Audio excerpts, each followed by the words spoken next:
Hey guys, Drifter here. Welcome to Black Ops 3 In Depth. In today's episode, I'm going to be reviewing the Razorback submachine gun. This was by far the most popular SMG in the beta. It was what most people considered the most overpowered weapon in the game. However, it's been significantly toned back since then. Still an excellent weapon though, so let's jump straight into this in depth and talk numbers on the damage.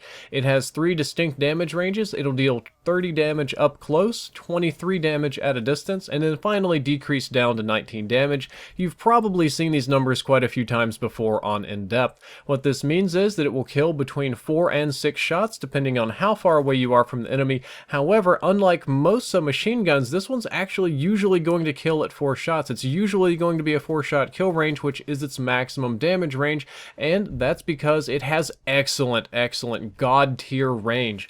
The 4-shot kill range on this SMG is 23 meters, which if I'm not mistaken is by far the best 4-shot kill range on any submachine gun in the game, and the 5-shot kill range is bonkers, all the way out at 76 meters. Look at that, 76 meters on the 5-shot kill range. We haven't got to assault rifles yet, don't worry about it, that's coming up next on In Depth, but that outclasses pretty much every single assault rifle that I can think of that's not semi-automatic like the Shiva or whatever. The 5-shot kill range is better than assault rifle 5-shot kill range. Excellent god tier on that. The headshot multiplier is 1.1x, meaning you'll deal 10% bonus damage for headshots, which is useful at medium and long range. At close range, unfortunately, you're not going to do enough damage to get any, less shots to kill. At medium long range, that 23 is going to be bumped over the 25 barrier, so it'll go from 5 to 4 shots to kill, and at long range it can drop from 6 to 5. So headshots are useful, and I often go for long range headshots with the Razorback. For some reason, this weapon is just accurate enough, it has a good feel enough, and I know the headshots help. So when I'm not up close with people, I do just have a tendency to go with headshots, and I feel that it helps me kill people faster. Despite all of those good things, the Razorback does have several severe drawbacks. One of them is that the rate of fire is 625 rounds per minute. This is very slow. This is by far the slowest in class for submachine guns. This is typically more like what you would see in a light machine gun in a different Call of Duty game. It's just really slow, and I want to emphasize just how slowly this weapon fires. The Razorback actually fires slower than every single assault rifle that I know of except for the Shiva. Like, this is a really slow firing weapon. I take that back. The Man of War fires slightly slower, so it's very similar actually. The Razorback just shoots super slow, which does strange things to the time to kill. It has the slowest up close time to kill. Like point blank, you're going to be outclassed by just about every single submachine gun, by most of the assault rifles. Like close range, this weapon is garbage tier. However, it has the fastest long range time to kill of any submachine gun in the game, and is fairly competitive with the assault rifles at long ranges too, because its range is pretty awesome. So it's got this kind of dualism going on here. Awful up close, great at long range. It's a ranged SMG, so that's kind of how it should be, and that's going to be the tone for the rest of the review. Magazine size is 30, extended mags will bump you up to 42. Not a terrible choice, that extended mags, because the magazine is a little bit small considering how many shots it's going to take to kill a lot of people, but not too bad. Iron sights, I do feel, are very difficult to use. I don't feel that the iron sights are friendly at all on the Razorback. I know some people love them, some people are comfortable with them. I personally am not. I strongly prefer optics on this weapon. On top of that, this is a high accuracy weapon, a long range weapon, a precision weapon, and almost every single one of those I'm going to be running optics on anyway, because it makes it easier to use and I feel like I get the most out of the weapon. Thankfully, it has very low recoil and has the best in-class accuracy.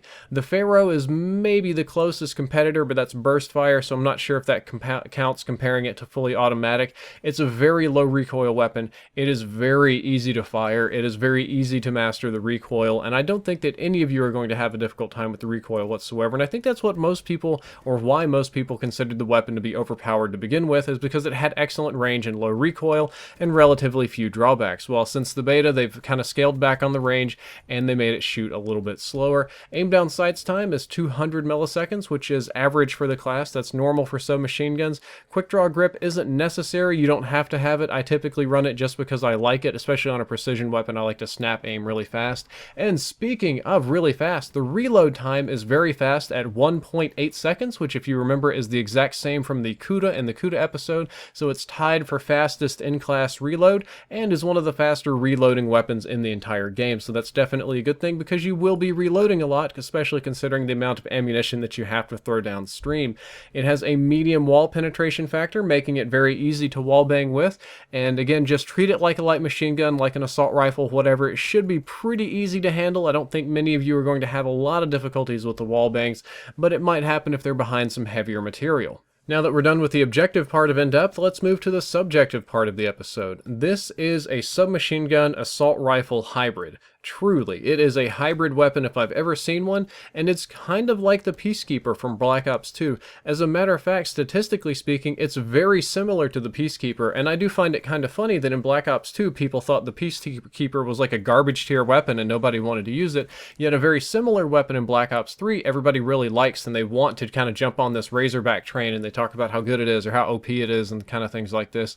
It's a true SMG AR hybrid. It is very, very good when used at range, but very poor up close. Like, I totally know why pros like using this at long range. I know why pub stars like to use it at long range, but it's just really awful for close quarters combat. However, if it is anything, it is a very consistent weapon. It almost always kills in 4 shots. If it doesn't, it's going to be 5. Almost never is anybody going to be far enough away if you need 6 shots to kill. So it's going to have a very consistent feel to it, and this is something that a lot of players value, even if it's not the fastest killing, even if it doesn't have the best range or the craziest whatever stat you want to think about. As long as it feels consistent, as long as it's predictable and you know what it's going to do, that allows you to kind of calculate your gunfights, that allows you to just make your plays and be very precise and surgical, and I think that's a good thing about the gun. Consistency will go a long way.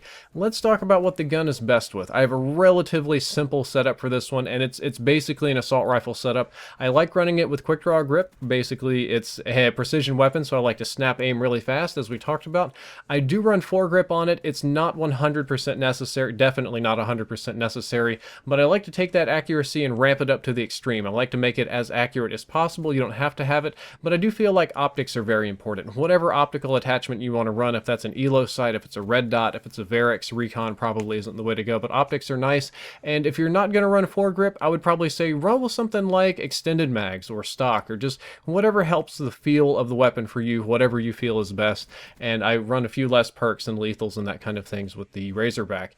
Guys, that is all for this episode of In Depth. I hope that you enjoyed it, and I hope that you learned something useful. If you did, don't forget to like, favorite, and subscribe. The previous episode was on the new shotgun mechanics, and the next episode is going to be a really fun one. It's on Scythe versus Rolling Thunder. Drifter out.